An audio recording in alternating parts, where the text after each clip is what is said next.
Bonjour à tous et bienvenue dans votre journal du week-end. Sans transition, voici les titres de l'actualité. L'ambassadrice de Lituanie en Chine priée de quitter le pays, une décision qui intervient après un différend diplomatique entre Beijing et Vilnius au sujet de l'île de Taïwan.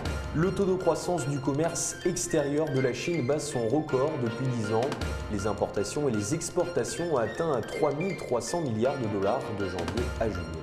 La Chine de plus en plus écolo grâce à une production d'énergie solaire et de voitures électriques très importante. Le pays se place comme le leader mondial de la transition vers l'avenir énergétique propre. Zoom également sur les robots taxis qui représentent sûrement l'avenir des déplacements. Progressivement, ils s'implantent massivement dans le pays. Et nous terminerons ce journal au Tibet où les antilopes tibétaines ne sont plus classées comme espèces menacées. En effet, vous verrez que leur nombre a considérablement augmenté ces dernières années.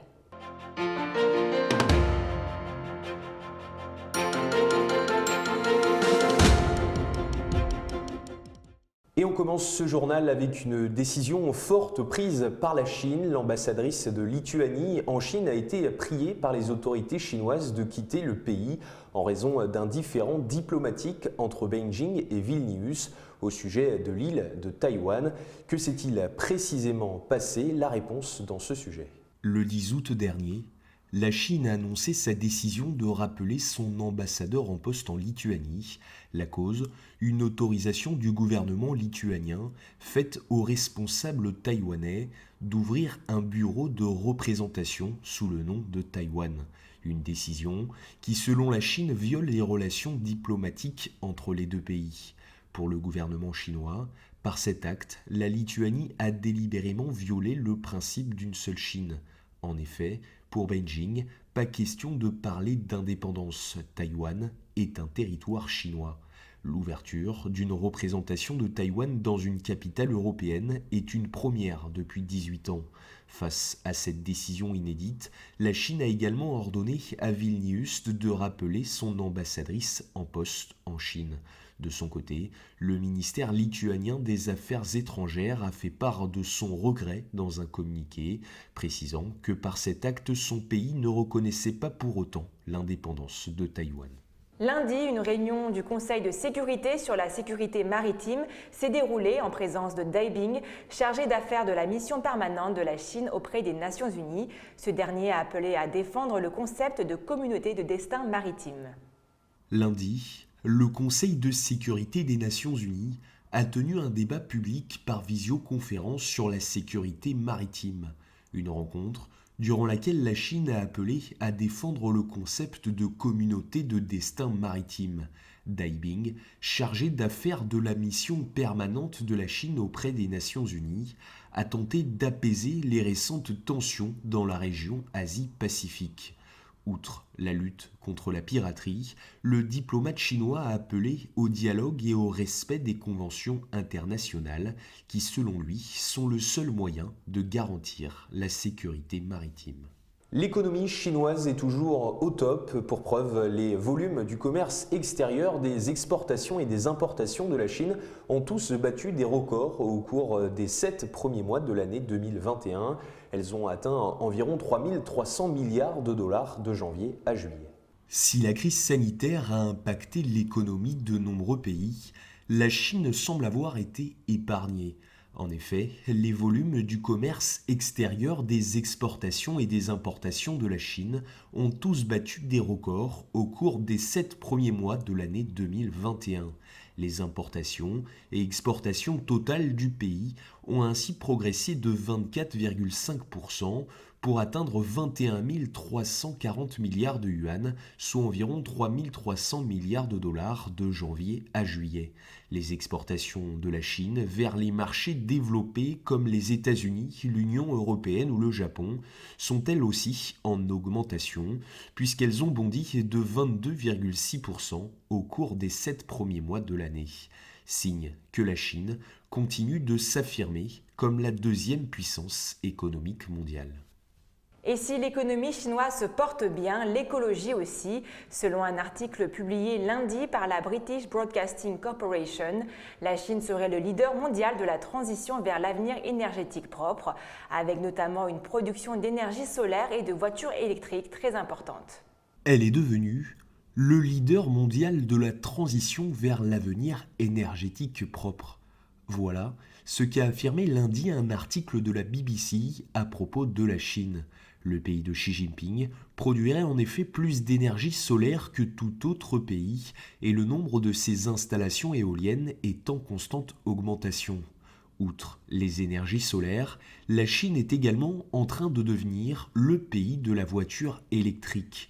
Une bonne nouvelle, puisque de nombreuses études montrent que les émissions des véhicules électriques sont inférieures à celles des véhicules à essence et diesel. Une transition importante et nécessaire, car le secteur du transport est responsable d'environ un quart des émissions de carbone. Ce virage écologique commencerait déjà à se faire ressentir dans le pays. Selon l'article de la BBC, les terres deviendraient plus vertes en Chine grâce à des programmes forestiers conçus pour réduire l'érosion des sols et la pollution. Ancien bonnet d'âne dans le domaine, la Chine pourrait finalement bien atteindre son objectif d'atteindre la neutralité carbone d'ici 2060. Et justement, les robots de taxi en Chine électrique représentent l'avenir des déplacements dans le pays. Un service est même déjà disponible à Shenzhen, près de Hong Kong.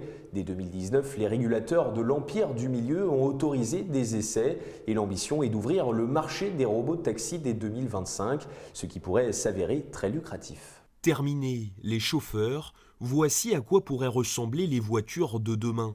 Le robotaxi va très rapidement devenir une réalité en Chine. Un service est même déjà disponible à Shenzhen, près de Hong Kong. AVX l'a testé à partir de décembre 2020, puis l'a ouvert au public en janvier.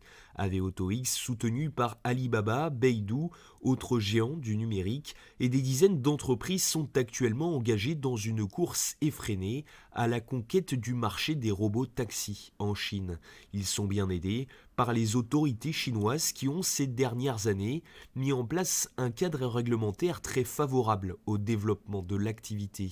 Dès 2019, les régulateurs de l'Empire du Milieu ont autorisé des essais limités de robots taxis. En janvier 2021, le ministère de l'Industrie et des Technologies de l'Information a publié un projet politique autorisant les taxis d'AVAutoX sur les autoroutes.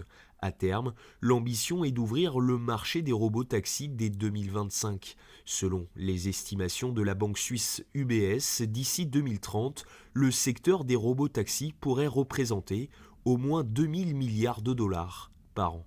Un autre moyen de déplacement est à la une de l'actualité en Chine.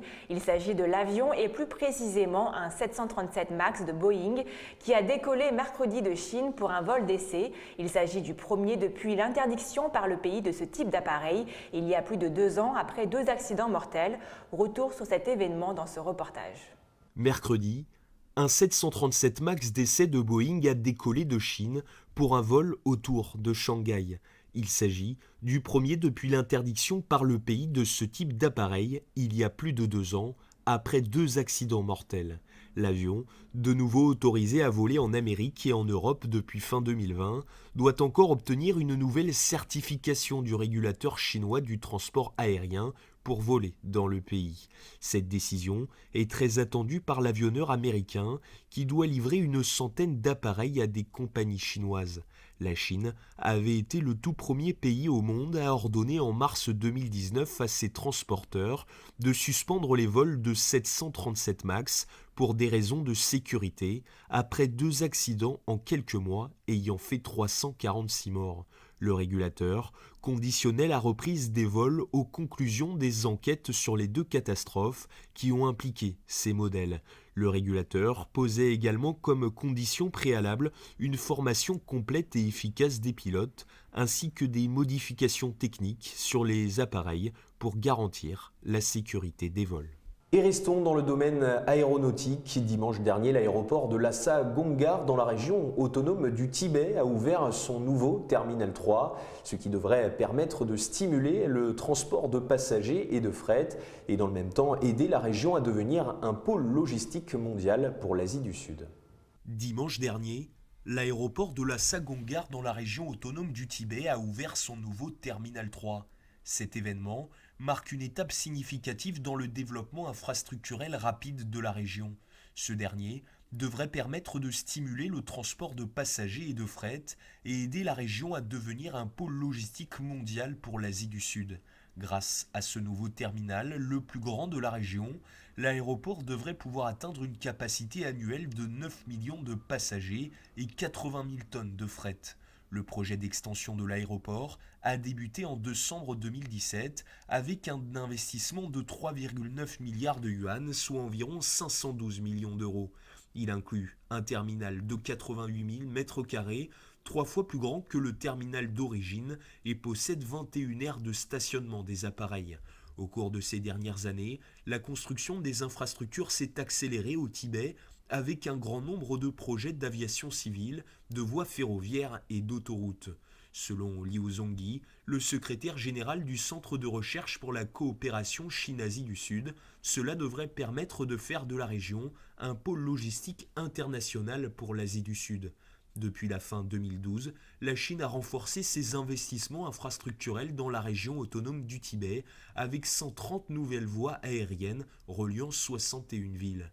En 2020, 5,18 millions de voyages de passagers ont transité par ces aéroports et au mois d'avril, les officiels ont annoncé que le Tibet construirait 3 nouveaux aéroports avec une deuxième piste pour l'aéroport Lhasa Gangar. Et terminons ce journal avec une bonne nouvelle. Les antilopes tibétaines ne sont plus classées comme une espèce menacée en Chine en raison de l'augmentation de leur population.